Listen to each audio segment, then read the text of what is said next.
بسم الله الرحمن الرحيم. السلام علیکم ورحمۃ اللہ وبرکاتہ. آئیے جانتے ہیں حضرت داؤد علیہ السلام کی قوم پر کس طرح کا عذاب آیا تھا.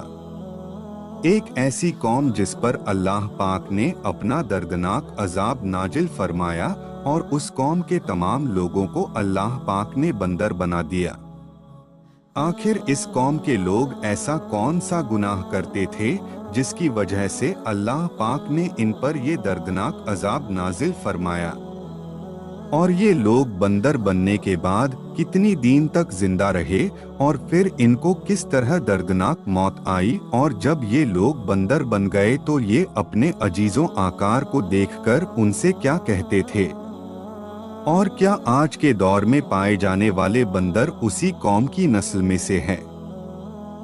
ان تمام سوالوں کے جواب قرآن حدیث کی روشنی میں آج کے قصے میں میں آپ کو بتاؤں گا.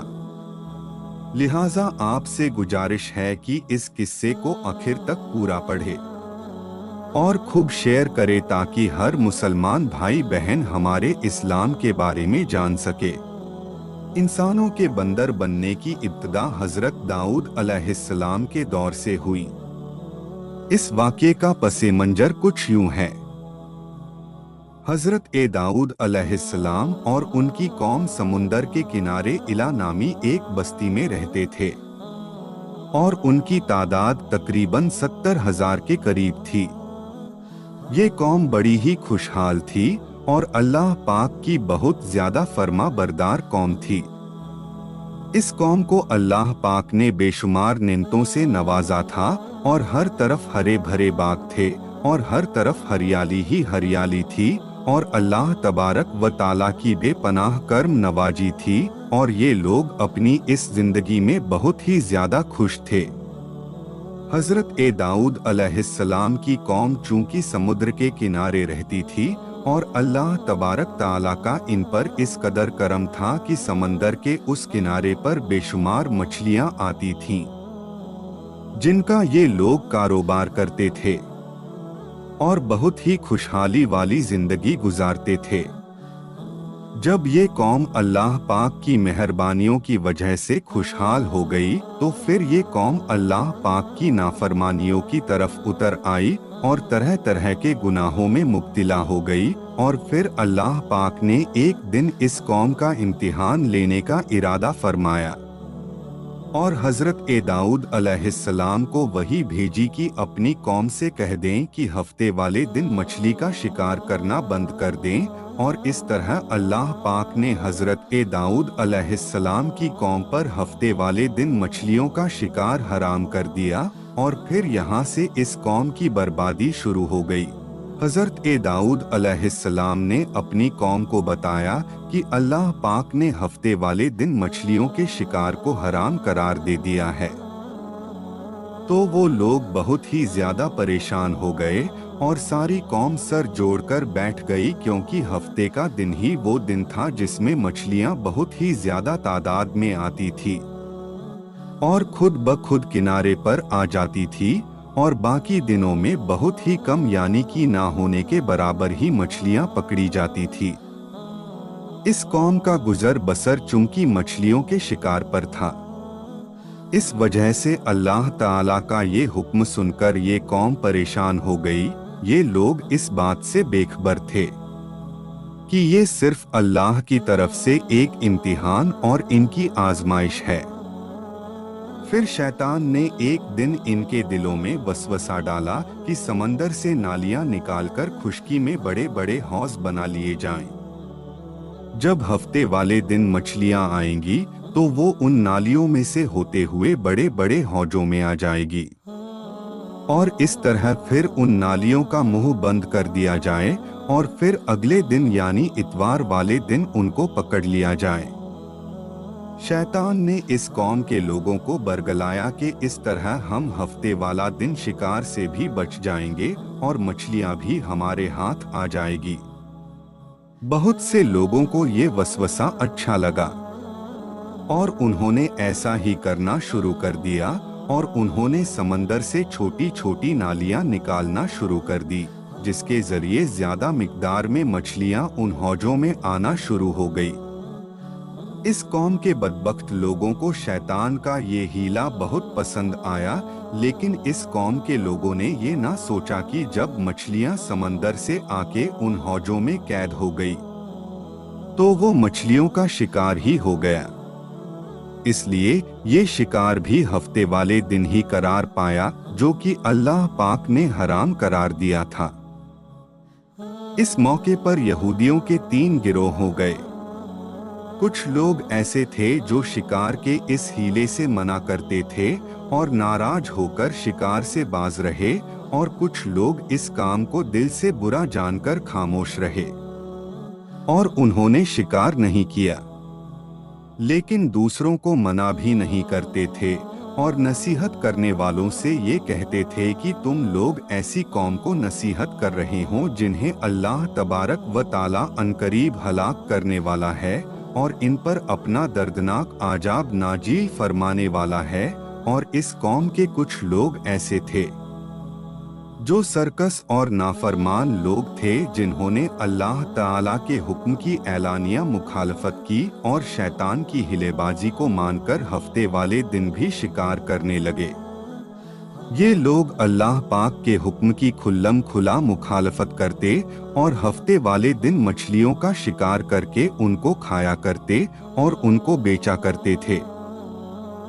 दोस्तों, हजरत दाऊद अलैहिस्सलाम की कौम के 1200 ऐसे नाफरमान लोग थे जो मना करने के बावजूद भी हफ्ते को इन नालियों के जरिए शिकार करते रहे। हजरत दाऊद अलैहिस्सलाम ने इन 1200 लोगों को अल्लाह तबारक व ताला के दर्दनाक अजाब से डराया। आपने उनसे कहा कि वो अल्लाह पाक की इस नाफरमानी से बाज आ जाए, लेकिन वो लोग बाज ना आए और खुलेआम शिकार करने लगे। चुनाचे वो लोग जो इस बात को बुरा जानते थे, उन लोगों ने अपने और इन नाफरमानों के दरमियान एक दीवार खड़ी कर दी, जिसकी एक तरफ वो 1200 नाफरमान लोग रहते थे और दूसरी तरफ वो लोग थे जो शिकार से बाज रहे। हजरत दाऊद अलैहिस्सलाम ने अपनी इस कौम के नाफरमानों को बार बार समझाया, लेकिन ये लोग अपनी नाफरमानी से बाज ना आए और उसी तरह अल्लाह तबारक व ताला के हुक्म की नाफरमानी करते रहे और उसी तरह शिकार करते रहे। और फिर एक दिन हजरत दाऊद अलैहिस्सलाम ने गुस्से में आकर शिकार करने वालों पर लानत फरमा दी। उसका असर ये हुआ कि एक दिन खताकारों में से कोई भी अपने घर से बाहर ना निकला। ये मंजर देखकर कुछ लोग उनकी दीवारों पर चढ़ गए ताकि मालूम हो सके कि वो लोग किस हाल में हैं। जब उन लोगों ने उन नाफरमानों को देखा तो वो सब के सब बंदरों की शक्ल में बदल चुके थे। अल्लाह पाक ने इन लोगों को इनकी नाफरमानी की वजह से इन पर दर्दनाक अजाब नाजिल फरमाया। फिर इन लोगों को बंदर की शक्ल में बदल दिया। जब लोग इन मुजरिमों के घर के दरवाजे खोलकर अंदर दाखिल हुए तो वो लोग अपने रिश्तेदारों को पहचानते थे और उनके पास आकर उनके कपड़ों को सूखते थे और जार व कतार रोते थे, लेकिन वह कुछ बोल नहीं सकते थे। अल्लाह तबारक व ताला के इन नाफरमान बंदर बन जाने वाले लोगों की तादाद 12,000 थी। इन 12,000 लोगों ने अल्लाह तबारक व ताला की नाफरमानी की और अल्लाह तबारक व ताला ने इनको बंदर बना दिया। अल्लाह तबारक व ताला सूरह बकरा में इरशाद फरमाते हैं, और बेशक जरूर तुम्हें मालूम है तुम में से वो जिन्होंने हफ्ते में सरकशी की और हमने उनसे फरमाया कि हो जाओ बंदर दुत्कारे हुए। इस तरह हजरत दाऊद अलैहिस्सलाम की कौम के 12,000 नाफरमान लोग बंदर बन गए। ये लोग 3 दिन तक जिंदा रहे और इस दौरान ये ना कुछ खा सकते थे और ना कुछ पी सकते थे और यूं ही भूखे प्यासे सब के सब हलाक हो गए और 3 दिन के अंदर अंदर सब के सब मारे गए।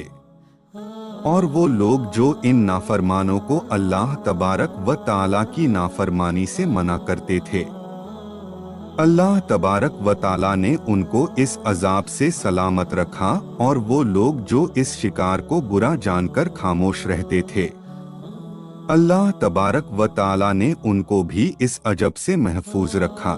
दोस्तों, अब बात करते हैं कि आज के दौर के बंदरों में से कोई बंदर उनकी नस्ल में से भी मौजूद है, या फिर आज के दौर में पाए जाने वाले बंदर उन्हीं लोगों की नस्ल में से हैं। इसके मुतालिक रिवायत में आता है कि हजरत अब्दुल्लाह बिन मसूद रजी अल्लाह ताला अन्हु से रिवायत है कि नबी करीम सल्लल्लाहु अलैहि वसल्लम से किसी ने सवाल किया कि क्या आज के बंदर हजरत दाऊद अलैहिस्सलाम की कौम में से हैं? तो हुजूर नबी करीम सल्लल्लाहु अलैहि वसल्लम ने फरमाया कि अल्लाह तबारक व ताला जिस कौम पर अजाब भेजता है या उनकी शक्लों को बिगाड़ देता है, तो ये अजाब सिर्फ उन्हीं पर होता है जिन पर वो अजाब नाजिल हुआ था, और उसके बाद अल्लाह तबारक व ताला उन लोगों को हलाक कर देता है और उनकी आगे नस्ल नहीं बढ़ती। इसलिए ये बात गलत है कि आज के बंदरों में भी हजरत दाऊद अलैहिस्सलाम की कौम के लोग शामिल हैं।